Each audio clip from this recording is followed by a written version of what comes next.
Good morning. তো আজকে আমরা চলে যাচ্ছি হোটেল ছুঁয়ে সিমলার উদ্দেশ্যে।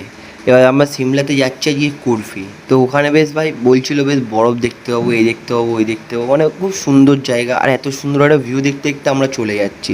তো যারা আমার মানালির পার্ট 1 পার্ট 2 দেখোনি, তারা গিয়ে দেখে আসতে পারো।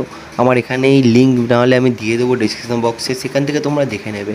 তো এত সুন্দর একটা ভিউ দেখতে, তার পাহাড়ের গায়ে বরফগুলো এত সুন্দর লাগছে না, তোমাদের বলে বোঝাতে পারবো না। আর এখানে গাছগুলো তো পাহাড়ের গায়ে এত সুন্দর উঠেছে ভাই, কী করে যে তোমাদেরকে বলে বোঝাই, না দেখলে তোমরা বুঝতেই পারবে না। ক্যামেরায় যতটা সুন্দর দেখছো, নিজের চোখে দেখলে আরও সুন্দর লাগে। উফ, আর এই জায়গাটা ভাই আমার হেভি লেগেছিলো। মনে হচ্ছিলো গাড়িটা ধার করে আমরা এখানে ফটো তুলি। আর এখানকার রাস্তা দেখে তো ভয়ও লাগছিলো। তো আমরা ড্রাইভার দাদাকে দাঁড় করিয়ে হালকা একটুখানি ঝুলে নিলাম। ঝুলতে বিশ্বাস করে নিচের দিকে ফোনটা করার একটা সাহস পাইনি ওই সময়, কারণ মনে হচ্ছিলো এতটা ডিপ না, মনে হচ্ছিলো ফোনটা যদি একবার পড়ে যায় ব্যাস, আমি তো আর ভিডিওটা দিতেই পারবো না। তো এরকম ভাই মানে এত ঘুরে ঘুরে রাস্তা না ভাই, অর্ধেকজন আমাদের গাড়িতেই বমি করে দিচ্ছিলো। আর আমাদের ড্রাইভার কাকু গাড়িটা ধুয়েই যাচ্ছিলো, টাকা দিয়ে ধুয়েই যাচ্ছিলো। ওরা বমি করে যাচ্ছে, কাকু ধুয়েই যাচ্ছে। তো আমরা ওখানে একটুখানি চড়ে টুড়ে হালকা ফুলকা খেয়ে দিয়ে আমরা আজকে যাচ্ছি কুরফির উদ্দেশ্যে। তো ওইখানে গিয়ে তোমাদেরকে দেখাবো। শুনেছি ওখানে গিয়ে ঘোড়ায় করে পাহাড়ে উঠতে হয়।